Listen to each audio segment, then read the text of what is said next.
And good day to our instructional leaders of Murrieta Valley Unified School District. Welcome back to the Tesseract Project, our long-term professional development plan for ourselves, the leaders, and the teachers that we serve. We are here to conclude the final unit on the PLC structures. That's the PLC post-unit meeting protocols. Before we dive into that, remember that our purpose the Tesseract Project is to radically improve the education in our schools through our professional development.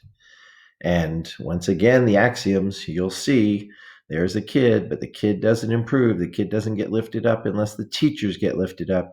Teachers don't get lifted up unless we leaders do that. And then we have to do it through the leverage applied on the PLCs because their systems are getting exactly what they were designed to get. So if we don't like the results, change the system. So students don't improve until teachers improve. Teachers don't improve until leaders improve.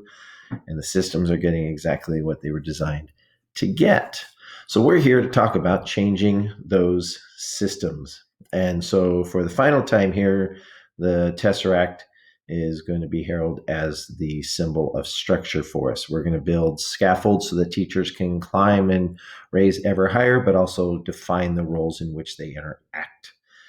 And remembering what Rick DeFore said, that we are going to change beliefs by first changing behavior. We don't have to wait till their paradigms shift. We can help shift them for them. And so we're looking at our objective for today. Remember, our ultimate goal is to have this entire plan complete, all lines of it, with an ultimate goal for each one across the 6 years. Today, we are looking at the post unit. So what's happening at the end of the unit in the PLC meeting? So we discussed what protocols we put in place. So we kind of orchestrate the behavior. No, we're not going to dictate what's going on in those meetings. We know by contract and by the spirit of the PLC, the teachers have to decide that, but we are going to give them protocols in which to follow.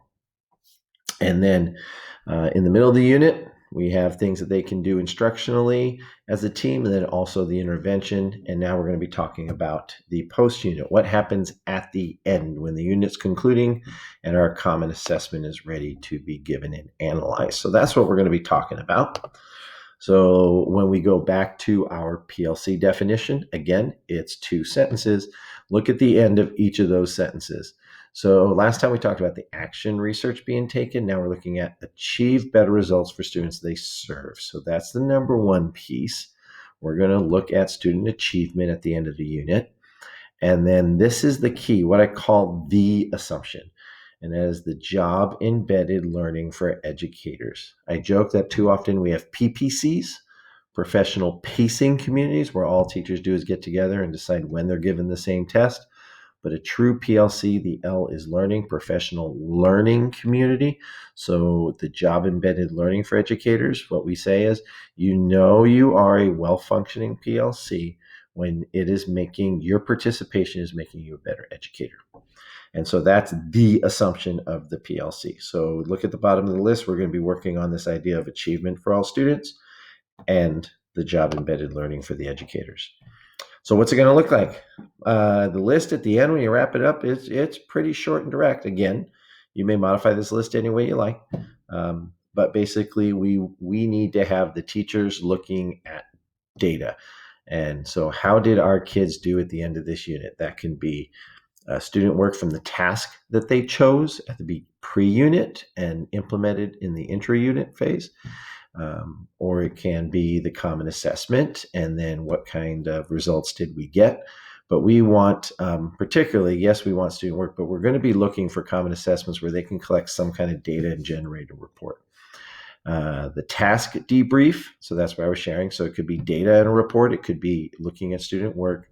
And then, but also grade calibration. If we're going to grade the tasks, or if we're going to usually grade the test, then one of the activities that can happen is teachers go through protocols on how they calibrate the grading, how we norm the grading of these things.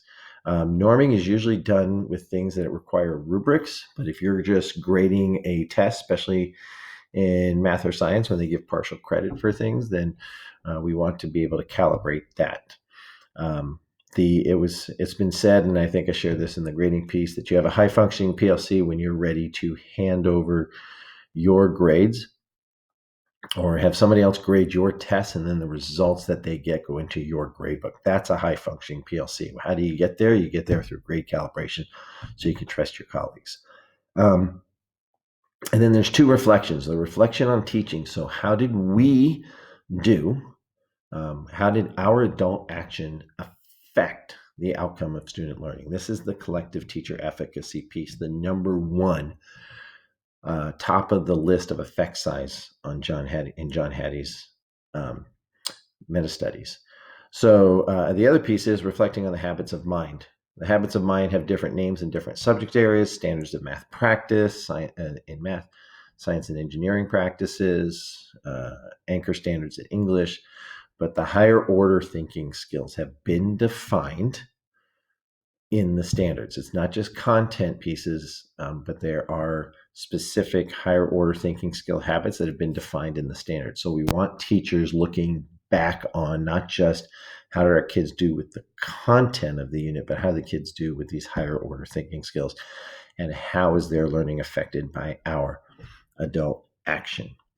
And anything else that you think your site needs, you're going to take it and start at the end of the post unit, talk about, hey, if my team were just crushing it, this is what it would look like at the end of that post unit, and then work out all the details in between.